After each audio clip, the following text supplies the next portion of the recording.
like to call to order the Planning and Development Committee meeting for Monday, February 24th, 2025. If everyone could please stand, we'll first start out with our prayer, and I'll have to call Pastor Caleb Hong of Christ United Methodist Church to the microphone. Let us pray. Good and gracious God, we thank you for the gift of this new day. Thank you for the break in the cold weather. Thank you for the promise that no matter how bitter the winter may be, spring is coming and new life is coming. We ask for your blessing on this evening's business, on our city council members and their families.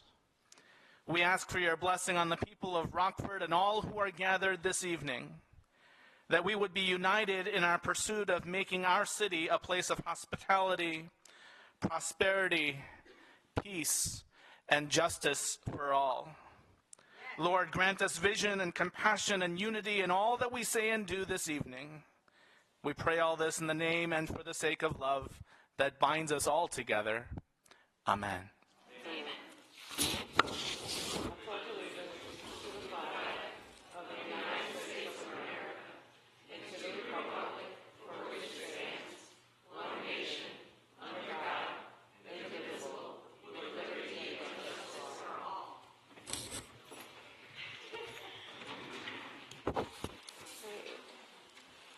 We're going to move right into our public speakers tonight. We do have 5. Just as a reminder, you'll have 3 minutes to come up to the microphone and make your comments. Once you hear an alarm sound, we will ask you to bring your comments to a close at that time. Okay.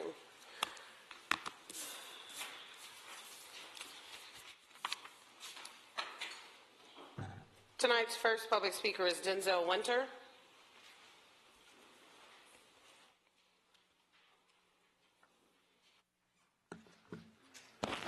Good morning, committee people. My name is Denzel Winter, and the weather is starting to warm up, and my children will be out on the corners giving water to the people that need the water in the summertime when it's hot. These children, they are out doing something that they know that's good. They take their own money and buy these waters. And I've been hearing on the street, because I'm on the street all the time, and I have people threatening to do bodily harm to these children. And these children aren't doing anything to nobody. But I let it be known. Should it be that I'm there and they harming these children, they can call the police all they want to, because I'm not going nowhere. I'll be right there, because these children are doing things, they could be out doing bad things, but they chose to become entrepreneurs, And like it says, it takes a village to raise a child. And everybody should be watching out for these children.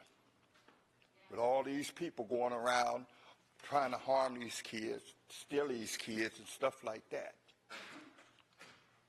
And I'm going to tell you, I'm going to be the one going around my neighborhood watching out for my children, because they are my children. Chief Red, I appreciate the job that you've been doing. But there's some people out there mumbling and grumbling and talking about what they would do to you if they saw you in person. But I let them know, you mess with my sister, you mess with me. And I don't care how many police officers she has around me. She got one that she don't even have to pay. I got her back.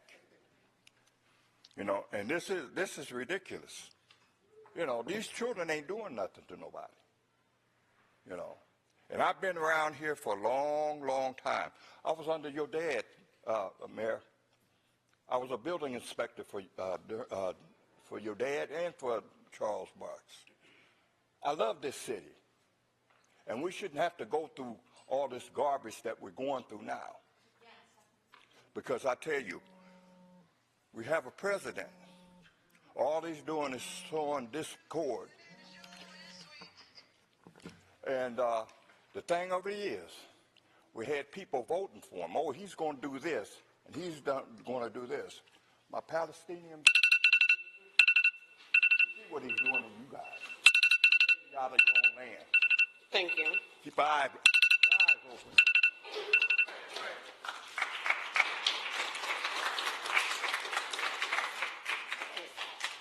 Our next speaker is Prophet Yusuf. Good evening, ladies and gentlemen. In the book of Psalms, 121st chapter, the first to the second verse, it says, I look to the hills, which comes my help. My help comes from the Lord, who made heaven and earth. What I want to speak about tonight, forgotten heroes. Fighting Germans and Jim Crow, about 2,000 black soldiers stormed Normandy while serving in a still segregated military.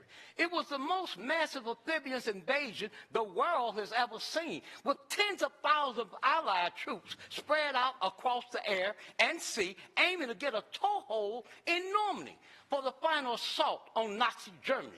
And while portraits of D-Day often show an all-white army, in fact, it also included black soldiers. Roughly 2,000 black soldiers hit the shores of Normandy in various capacities on June 6, 1944, serving in the United States military, still segregated by race. They encountered discrimination both in the service and when they came home. But on Normandy, they faced the same danger as everyone else.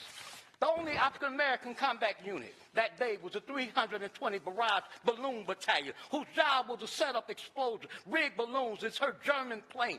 Waverly Woodson Jr. was a corporal and a medic with the battalion. Although Woodson did not live to see this 75th anniversary, he died in 2005. He told Associated Press in 1944 about how his landing craft hit a mine on the way to Omaha Beach. The tide brought us in, and that's when the 88 hit us. He said of the 88, the Germans' 88 millimeter gun, they were murdering us. Of our 26 Navy personnel, there was only one left. They raped the whole top of the ship and killed all the crew. Then they started with the mortar shell. Senator Chris Van Hollen of Maryland is heading an effort to have Woodson awarded the Medal of Honor for his action on D-Day. Another member of the unit, William Dabney, described what they encountered on D-Day. In a 2009 Associated Press interview, during the invasion, the crime was furious on the beach. I was picking up dead bodies. I was looking at the mines blowing up the sailors and soldiers. I didn't know if I was going to make it or not, said Dabney, who passed away. Lena Herbis details the exploit of the 329th in her book, Forgotten. The untold story of D-Day, black heroes at home. And she said the military resisted efforts to desegregate as it ramped up for World War II. Instead, they kept separate units and separate facilities for blacks and whites. African Americans, people, don't believe the lies they say about our people. Our people have fought and died for the United States of America. Thank God for all better. Welcome back home. I did 19 years, 11 months, 29 days, 1 hour, 10 minutes, 15 seconds. And I did 3 tours in the United States Navy. Thank you for allowing me. Thank you. Just as a reminder to the public, we do not allow standing in the room, so if you could please find a seat. If you cannot find a seat inside of council chambers, there is an opportunity for you to either watch the television outside of these doors over the balcony, or you can go down to the first floor and watch council from there. If there are no chairs set up down there right now, there will be some on the way in just a few moments.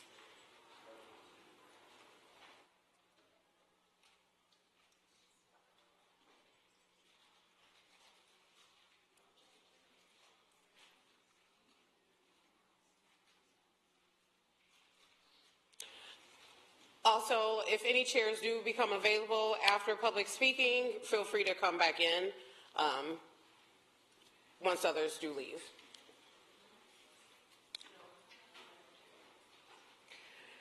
All right. Our next public speaker is Mary Ann Leonard.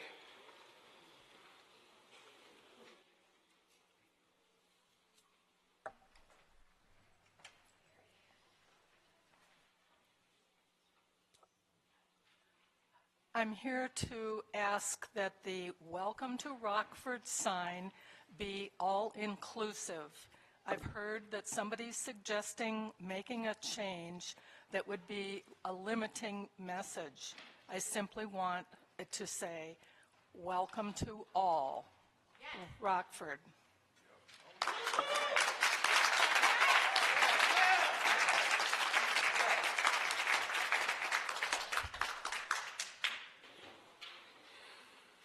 Right. Our next public speaker is Sully Kendego.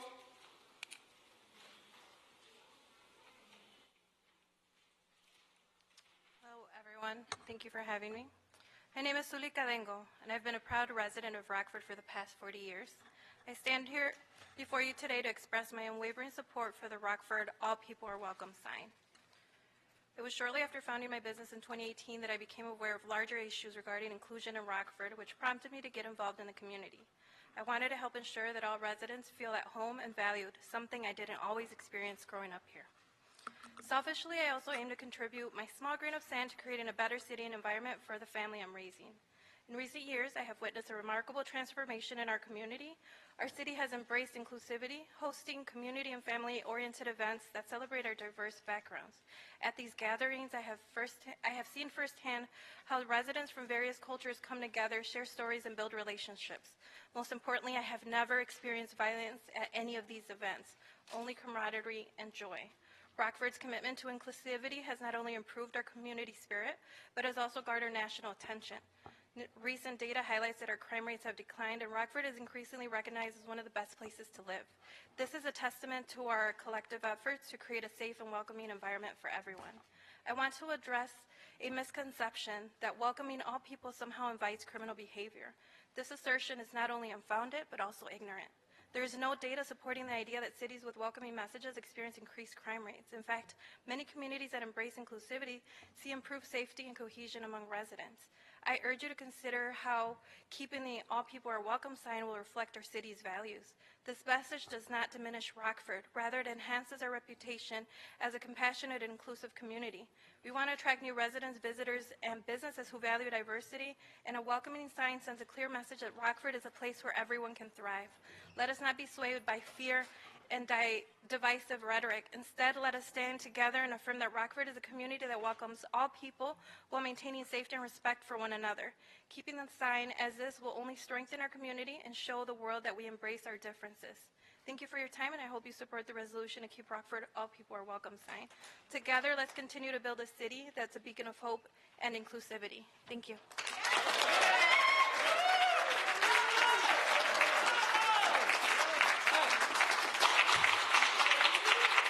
Thank you. And Sully, I apologize for mispronouncing your name before. Our next public speaker is Janie Wilson Cook.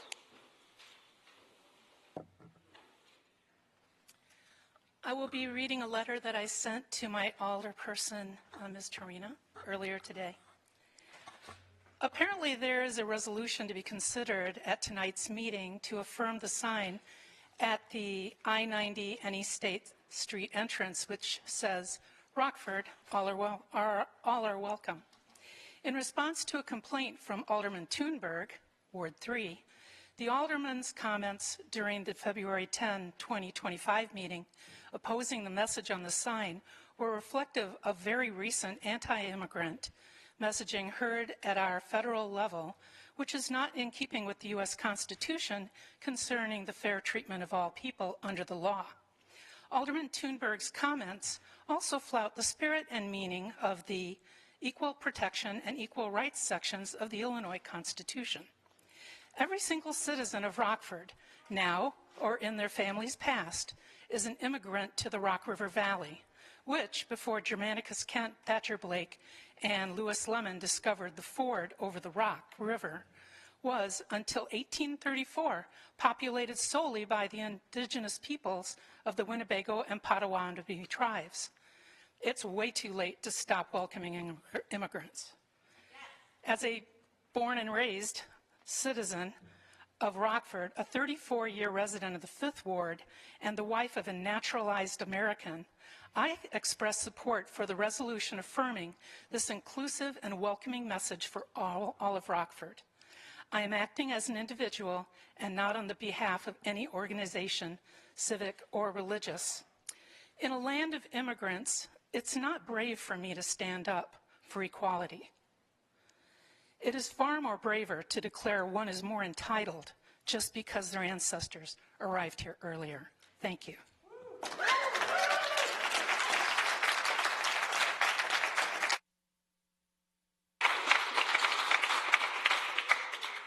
Thank you to our public speakers.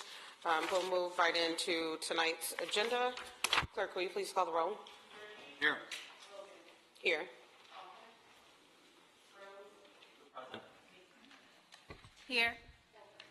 Thank you. Item 1 under committee reports is an approval of the workforce development agreement between the City of Rockford and LT Construction for the not to exceed amount of $675,000.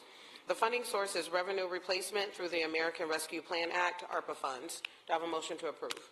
So moved. Second. Any discussion or questions? Alderwoman Torino. Thank you for allowing me to speak on your committee. A couple questions. Can you give me sort of a timeline? Because I thought, like, originally that we were giving like $250,000. Maybe I have my numbers wrong, but I do notice an increase in the funding. And I also noticed that the funding source for this is specifically ARPA, and I thought we were out of ARPA funds. So can we just kind of explain like where the money's coming from? I thought ARPA funds were used up for one. Yeah, so ARPA funds were set aside for a certain number of years for this program, so we're kind of reaching towards the tail end of that allocation. Okay. So. And then we increased this to 675. Was it a lower dollar amount before? It was slightly lower, but in the past, we've typically had to come back and ask for more so that they could complete the training. So they've been getting more work done than originally anticipated, which is driving the cost up a little bit. Can you tell me what it was last time? I think we went to council with like $525,000 initially last year, and then we had to come back for like another $100,000. Okay. And then my final question is, how are we selecting these sidewalks? So we've been, with this program, we have been focusing on gaps and sidewalk repairs and replacements near schools and parks, highly traveled areas, things like that. So that's what our focus has been. Okay, thank you. Any other comments or questions? Clerk, will you please call the roll? Aye. Aye. Aye. Thank you. That item passes. Item 1 under resolutions. Item 1 is a proposed resolution to recognize migratory birds and Migratory Bird Day in the City of Rockford. Do I have a motion to approve? So moved. Second. Any discussion or questions? Clerk, will you please call the roll? Aye. Aye. Aye. Aye. Thank you. Item 2 is an adoption of the Housing Strategy Framework. The Housing Strategy Framework will serve as the guiding document for City of Rockford housing policies, programs, and initiatives.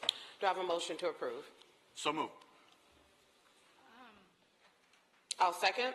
Is there any comments or questions? Alderwoman Meeks. I spent a lot of time focused in another area, so I didn't really have an opportunity to really review this in the way that I want to. And so I feel like I want to lay this item over if possible. Can I make a motion to lay this item over? Thank you. Are there any questions or comments on the layover?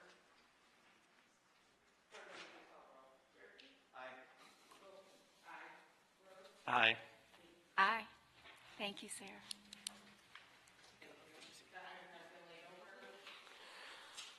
Item 3. Item 3 is a proposed resolution to support City of Rockford welcome sign on East State Street and I-90. Do I have a motion to approve? So move. Second. Any questions or comments on the item? I'm sorry. Before we go into questions and comments from the council, I would like to allow Administrator Cagnoni an opportunity to discuss this item. Thank you, Chairwoman. Just to give a little bit of background information related to the landscaping and signage that's up there for consideration. You know, the signage and landscaping is a result of an intergovernmental agreement between the City of Rockford and the Illinois Tollway, which was first completed in 1991. At that point in time, the structures that currently exist and landscaping was installed. Later in 2017 and 2018, the Illinois Tollway had a significant capital improvement out on the property, which resulted in a revised intergovernmental agreement coming before City Council, which was subsequently approved. That intergovernmental agreement allowed for a joint investment to revamp the existing landscaping, lighting, and signage out at the property.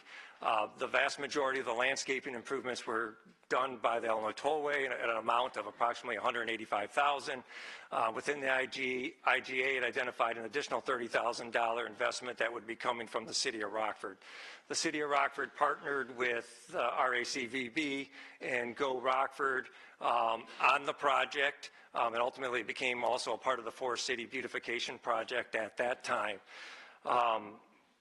Predominantly, the work done by the City of Rockford included some minor landscaping, uplighting for the sculptures and signage that was out there, as well as the revamp of the signage that currently exists today.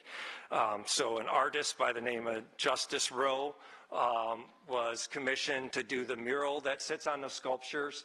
Ironically, there's an article in the Chicago Sun-Times over the weekend talked a lot about the murals that he's done throughout the Chicago area, and so that portion was completed by him. The wording was identified by Graham Spencer, Dre Graham, and it was tied to a larger business attraction strategy that had taken place. And he identified this language through a series of studies that suggested and aligned the business attraction to fill high-skilled jobs within our community. Communities that had language similar to this were successful at a greater result of attracting individuals to the community in an effort to help drive and create economic wealth for the community. During that time, that signage was shared with the administration. As Mayor McNamara has stated in the past, he approved the signage that was identified, and ultimately that sign was constructed. You may recall that, since that time, a few things have taken place related to signage. That's also been part of our recent conversations. There was an investment, and I believe it was ARPA dollars, or maybe it was surplus funds, I forget which one it was, to do some corridor signage. And there was quite a bit of discussion related to City Council approving corridor signage that would come forward in the future, and certainly should there be a revamp of this sign, it would fall under that circumstance. There is a resolution within your packet affirming council support of the existing signage as was referred in by Alderman Bonney last week. I know that there was some communication with our legal department and Alderman Bonney that didn't get connected until later today, when there was the possibility of an amendment to the resolution that future signage changes come before City Council. Certainly that could be a friendly amendment of the Planning and Development Committee, and we would have no objection on a staff level, as we believe that to be the circumstance as it currently exists now. With that, I would be happy to answer any questions.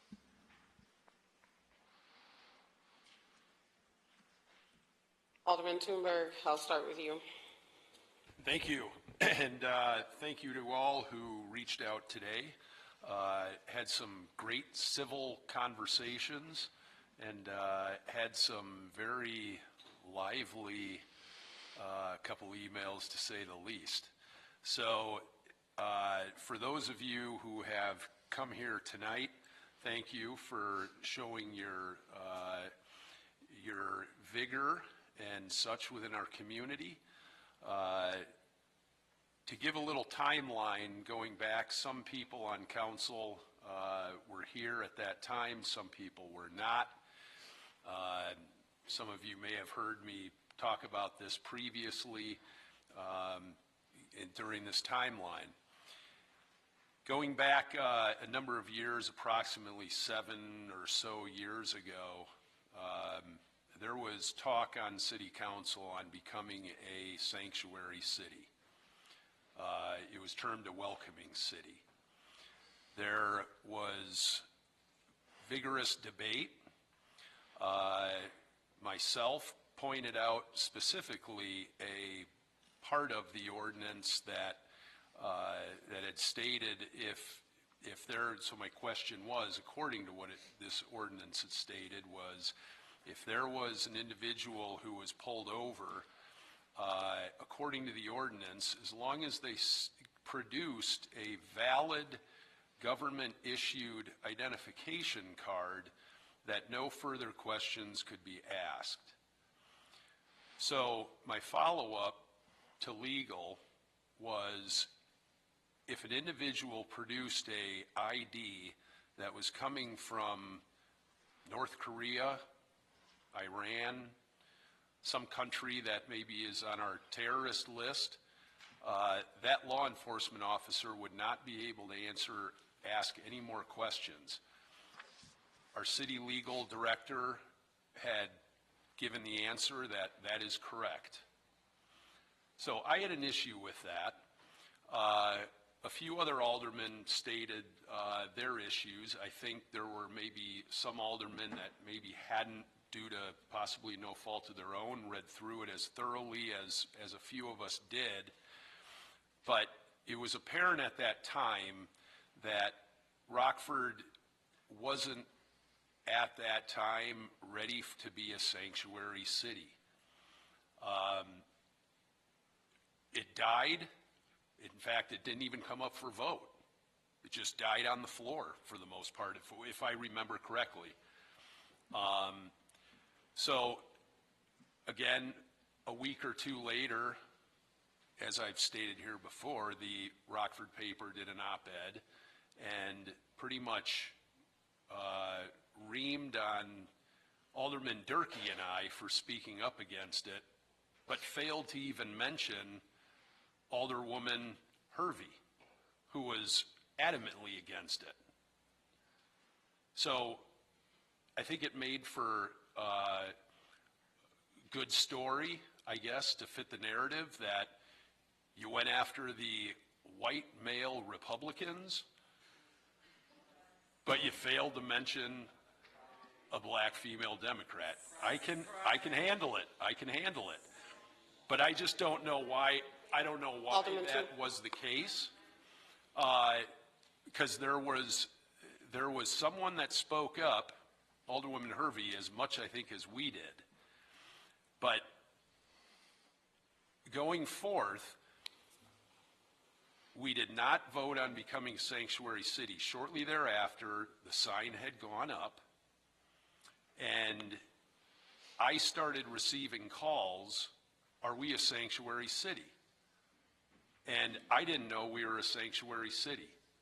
So I had stated, no, we're not a sanctuary city. And they said, well, it pretty much says that on the sign. And other sanctuary cities were using that line at the time. So fast forward, if individuals other than the mayor, the police, the county coroner, maybe the state's attorney, many people don't hear about the crime in Rockford as we do, as aldermen. As time goes on, my thoughts were, I don't care if someone is from out of this community, out of this country, or has resided in this community for 50 years, grew up in this community. My constituents' number one issue, bar none, is crime. Speeding may be a close second. But bar none, taking care of crime in our community is number one with my constituents. So as we've had individuals that have come from outside our community, they've come from Elgin. You may remember again in the last year or two, which I talked about at another time, we had 2 young girls kidnapped, I think ages around 9 and 11 or so. One was murdered, another one escaped. We had a 75-year-old woman on the bike path recently. She was beaten and then raped, and that was by an individual apparently here for a short time from either Venezuela or Honduras. We've had a number. We have a family peace center that we talk about all the time of domestic violence that takes place in our community. And I bet a lot of that is homegrown, people that live within our community. So I don't care whether someone comes from outside our community or lives within our community, is homegrown, grew up here their whole life, they're a citizen or they're a non-citizen. My constituents care about crime, and I don't want criminals in Rockford. I don't care where they're from. Most people don't want criminals in their community. So that is where all of a sudden how this turned into, for this to turn into then everything else, I'm sorry for that happened, that turned into that. But this was something on Monday that I had stated my piece on. At the end, I did say that if this sign stays up, that's what it's going to be. At least we know that going forth, that this sign, or at least we know going forth, that signage within our wards and within the city generally will have to go through the respective alderman or council's approval. This was one that did not, and at the beginning, I was getting it from the other side. How can we be a sanctuary city? This is crazy. Everything else, we're not a sanctuary city.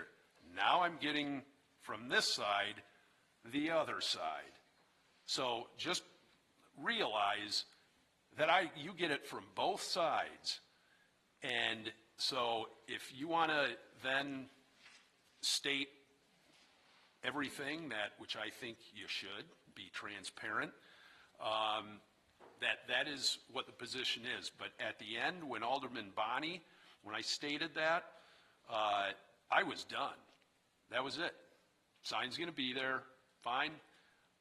But we know that signage going up is not going to cause this kind of controversy going forth, because the aldermen and the city council will have a say in the matter.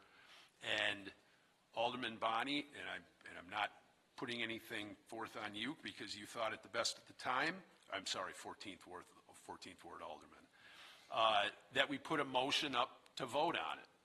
So there was no, as someone told me today, I heard you put a motion up to council to vote to take down the sign. No, that is false and untrue.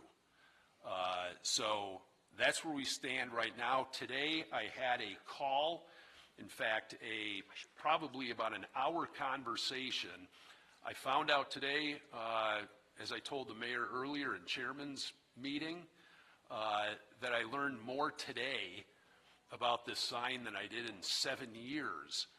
I just found out today who actually came up with the verbiage of the sign. And in fact, this person who did that called me today because they're a personal friend of mine. And so they felt horrible on some of the things they were reading. And so we had a great civil conversation, as I did with some others today. People like Beth, who reached out, had a great conversation with her. But this individual and I who came up had a great conversation. He understood some of my points with crime in our community, and again, not associating it with that. And so he understood it, and I understood his point. And what was nice to hear was that point of it was that he did, which Administrator Cagnoni talked about. I think he was sorry to see that this has caused the divide in the community from the onset to now this part.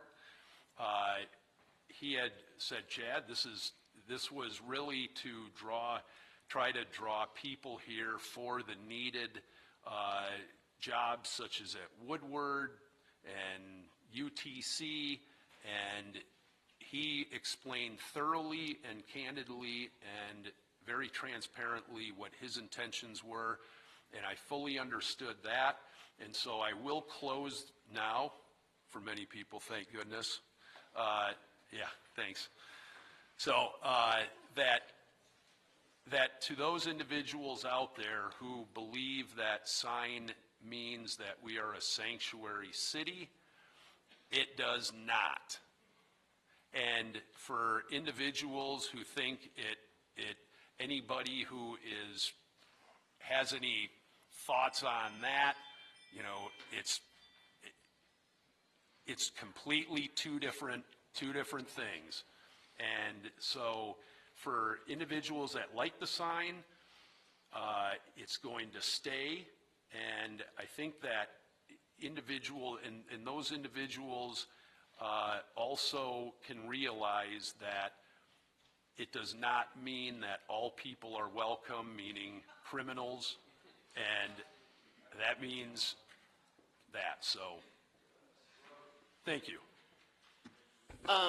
Before we go into further comment or questions or allow Mr. Cagnoni to respond to some of the comments concerning Alderman Tuneberg, I'd just like to state that I know that this is a very sensitive topic for many of us. However, we will not tolerate any disruption of the City Council meeting. That being said, if it does continue, you will be asked to leave. Any other questions? Or I'm sorry, Mr. Cagnoni, did you want to respond? Clarify the sanction comment? Thank you, Chairwoman. Just to elaborate in regards to Alderman Tuneberg's statements that we are not a sanctuary city. Sanctuary city was not under consideration. I believe the reference was to the welcoming ordinance. And I mean, there's a distinction between a sanctuary city and a welcoming community. Generally, a sanctuary city limits cooperation with immigration authorities. And that's not the practice, policy, or adoption of our city council, where a welcoming community focuses on creating a supportive environment for immigrants. And we certainly do that as a community now. There's a number of programs from YMCA, YWCA, Catholic Charities, RVC, School District 205. We speak 70 languages in School District 205, so that is a robust part of our overall community. At the same time, reduction in crime and crime prevention. This council has invested extremely heavily in crime reduction, whether that's traditional policing through our Rockford Police Department or other initiatives such as the Family Peace Center, as mentioned by Alderman Tuneberg. We don't want murderers. We don't want rapists. We don't want individuals that own drug houses and grow houses within our community. Those type of activities have the tendency to lead to violent crime within our community. We want to make sure that we are attacking that information. I would also say that even though that the welcoming ordinance never brought forward to City Council for consideration, we did land on language that's relative, right? City Council, this council in January 2022 did adopt guiding principles. And they were related to diversity, equity, and inclusion, and says Rockford provides a welcoming, nurturing, inclusive community that values our diversity, where community members feel safe and respected. Ultimately, the resolution in front of you relays the language that council already approved, as well as affirming the existing sign that's up at I-90 in the tollway. Thank you. Any other comments or questions? Alderwoman Torino. Thank you for allowing me to speak on your committee.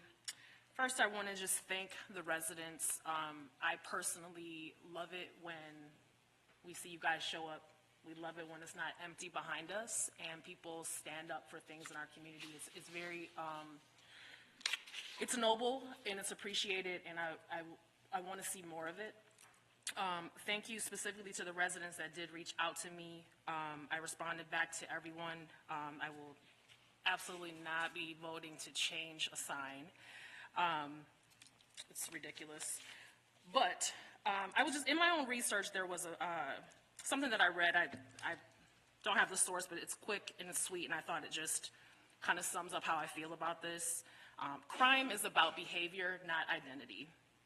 Criminal activity is not tied to any race, nationality, or immigration status. Studies show that immigrants are less likely to commit crimes than native-born citizens. Conflating the two spreads harmful misinformation and distracts from real solutions to public safety. So I thought that was a great summary.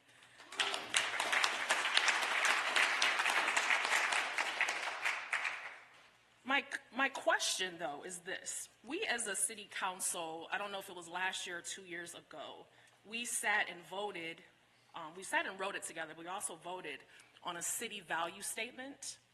Can you find that and read that? Please. Which, are you referencing the resolution related to the guiding principles? Something, it was like guiding principles or like a value statement. When Ms. Candango read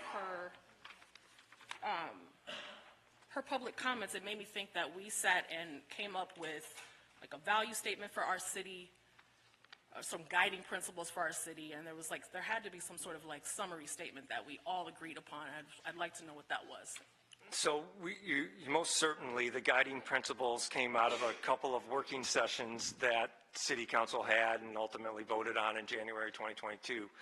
I don't see that there's a summary statement attached to it, but there is a lot of statements related to leadership and communication, finance and infrastructure, safety, business climate, quality of life, neighborhoods, education, health, diversity, equity, and inclusion. And the last statement I read related to Rockford provides a welcoming, nurturing, inclusive community that values diversity, where community members feel safe and respected. That is one of the guiding principles that City Council created and then ultimately approved.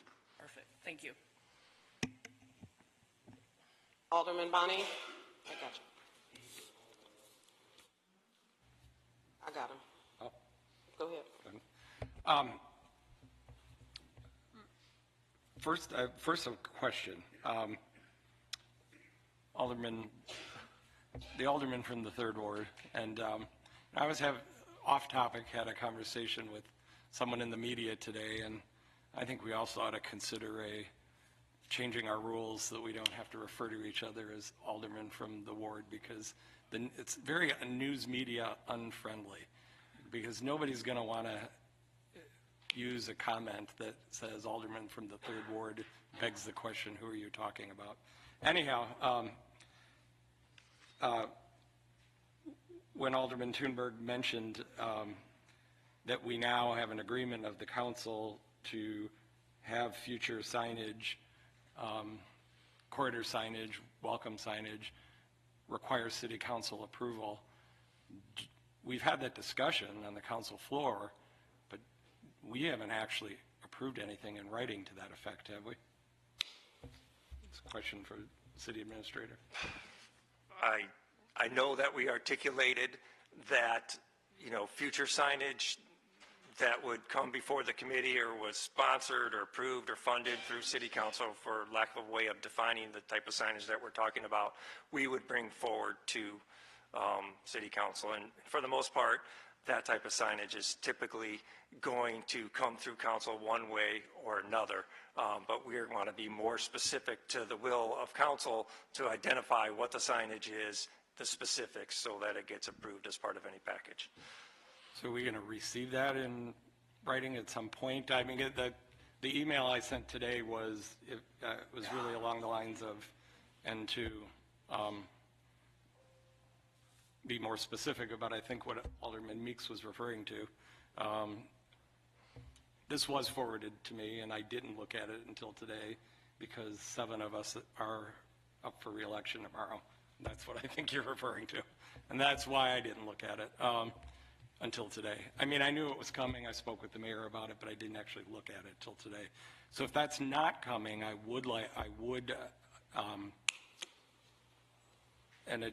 not asking the committee to amend it. I will amend it when it comes to council next week, so that it also includes it. Because I think Alderman Tuneberg has a good point. We wouldn't be having this conversation, probably. I don't think we'd be having it if it had received a council approval in the first place. And that's why I requested that we vote on it now, so that it does have council approval and that we don't have to continue having this conversation. I think Alderwoman Tarina talked about I'm not sure why, and I heard some of the same thing. There seems to be some confusion that we're voting tonight to change the sign when the resolution clearly says we're voting tonight to affirm our support for the message. So that is my intent in making it, not to be clear, not to change the sign. I guess my only other comment really is that it's unfortunate that we now live in times where all are welcome can't be just taken at face value, and that it has to, that there's subtext and, hidden meaning and concern that it's a bipartisan message.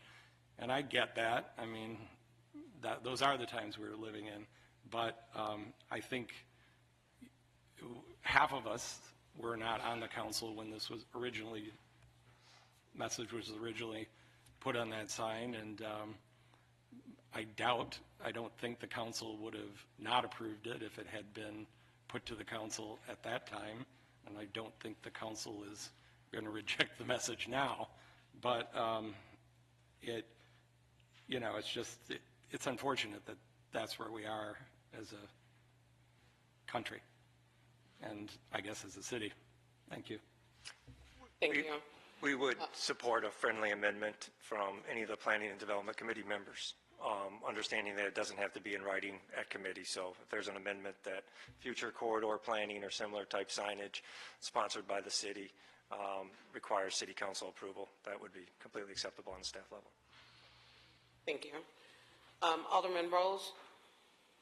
Yeah, thank you. I did want to comment on some of the things that have been said tonight and in past conversations about this development.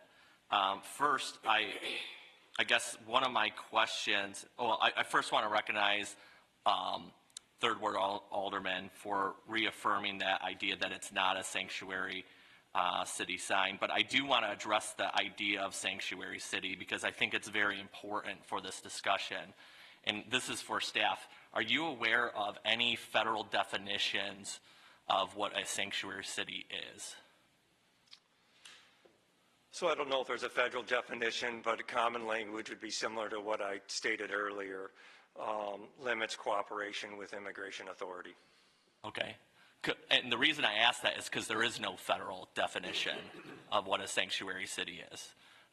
And I think that's very important for the public to understand, because what is happening around that conversation or that narrative around sanctuary city is a political narrative, which is meant to identify cities that are quote unquote friendly to immigrants.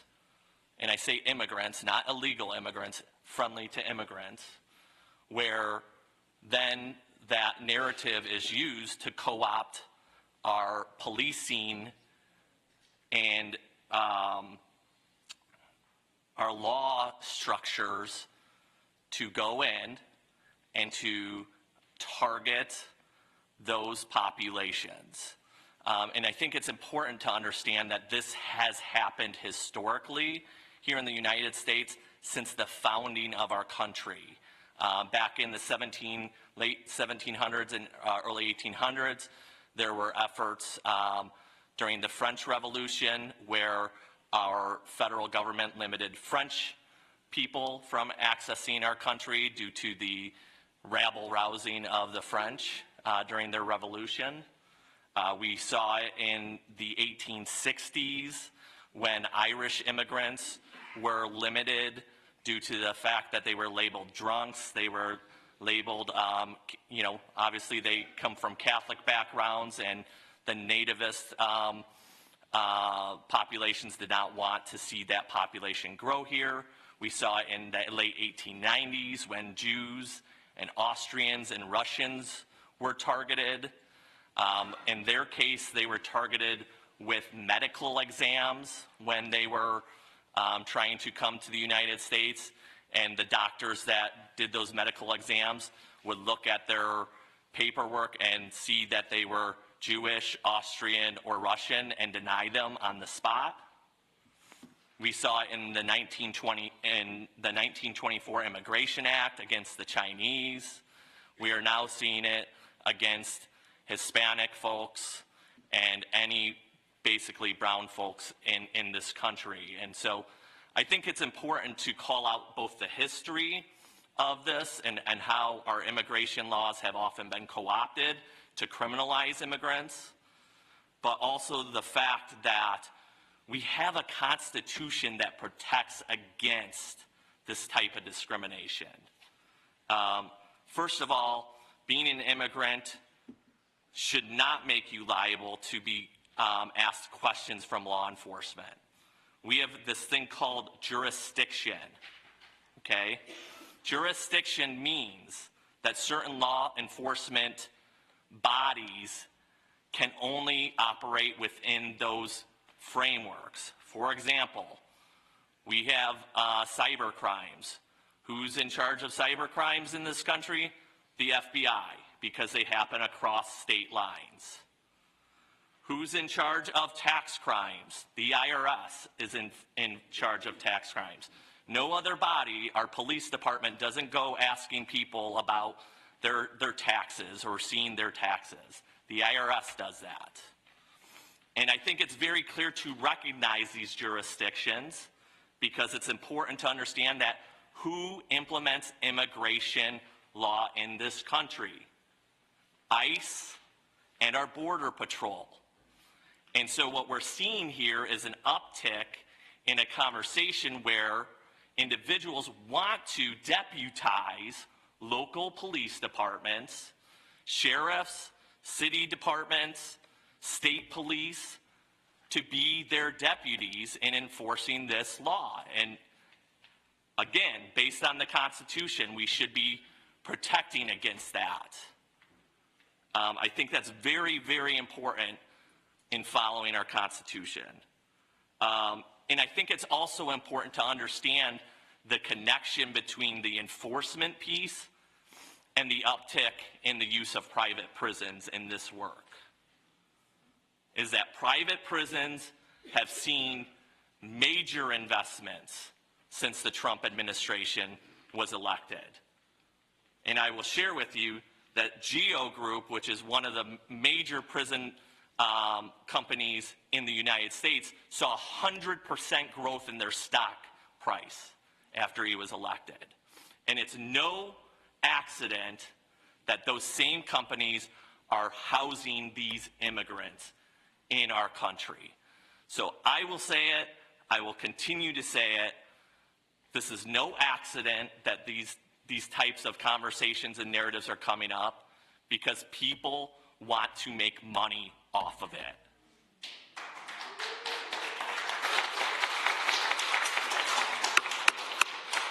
Just as a reminder, please try and hold your claps to yourselves so we don't have disruption in the meeting, please. So I'll just end with this, is I think I'm glad that the alderman from the 3rd Ward made the change in his language that we're not a sanctuary city. But I think it's important as Americans to understand that there is no federal definition of sanctuary cities. It's a made-up narrative. It's used politically to attack immigrants. And we need to stand up to it, because our neighbors are our neighbors. Thank you for your comment. I felt it in y'all, but thank you for holding it. Do we have any other comments or questions? Alderwoman Meeks and then Tuneberg. I'm sorry.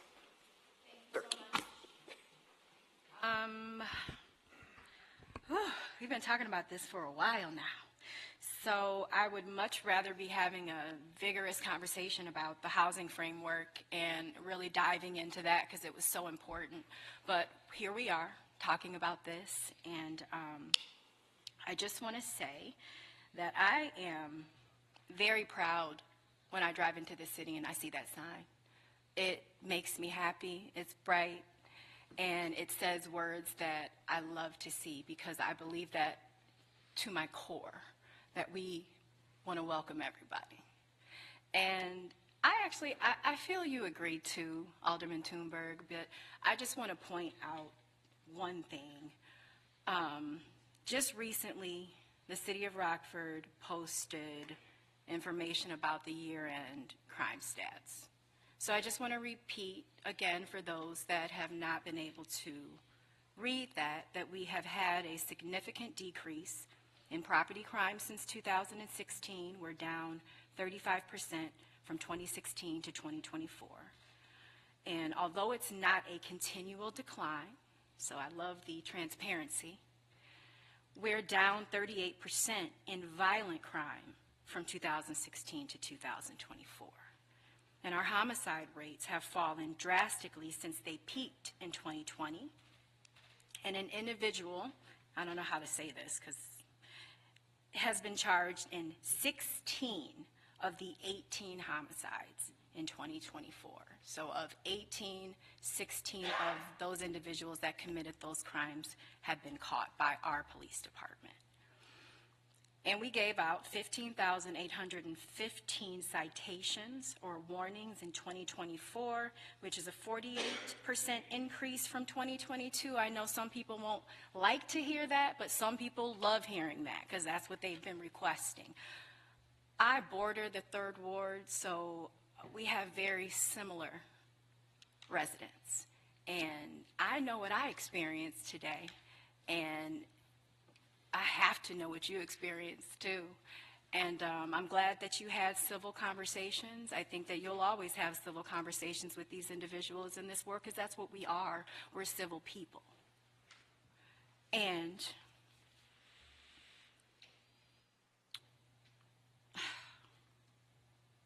I just can't believe that we're having this conversation in the way that we are.